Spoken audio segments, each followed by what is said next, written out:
administration sitting in the back row. We never heard from Mayor Bloomberg, and he finds it in his heart to get exercised about a whole lot of things. He's exercised about financial reform being debated in Congress, and how he thinks that's not going to be good for New York City.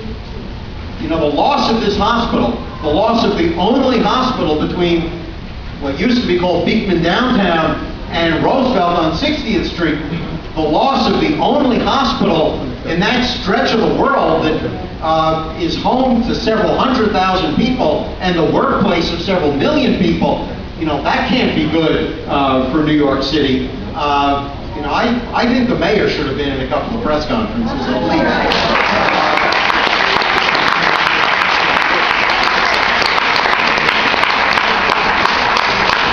Let me just say a couple of more things. I think it was Yetta who mentioned a bill in the legislature, which she was nice enough to say was my bill. Actually, my name is not first on that bill. Rory Lansman, an assembly member from Queens, put the bill in a year ago because of the closure of Mary Immaculate and St. John's in Queens, and that bill would require public hearings before any hospital is allowed to close,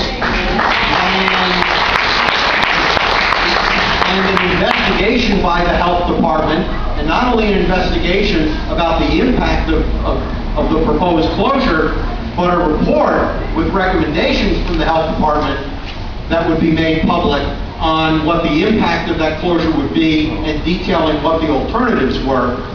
We passed that bill in the Assembly and the Senate last year. It got to the governor's desk, and I'm kind of shocked and angry to say that Governor Patterson vetoed it last summer. But fortunately, Assemblyman Lansman from Queens did not let it go at that. He has reintroduced the bill. Last week we reported it again from the Assembly Health Committee. I'd like to get that bill on the governor's desk again. Maybe this time he won't veto it. So that's one thing. Secondly,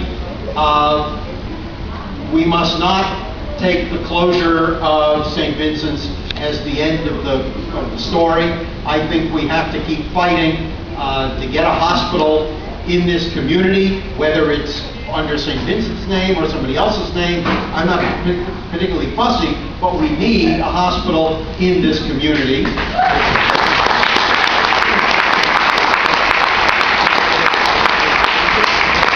And finally, yes, in the absence of a hospital, we do need, call it a lifeboat if you will, because our ship sank.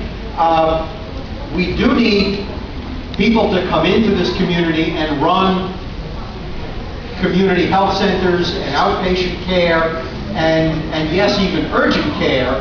And we need to be focused on who's going to be doing that and how and on what terms and who they're going to be serving.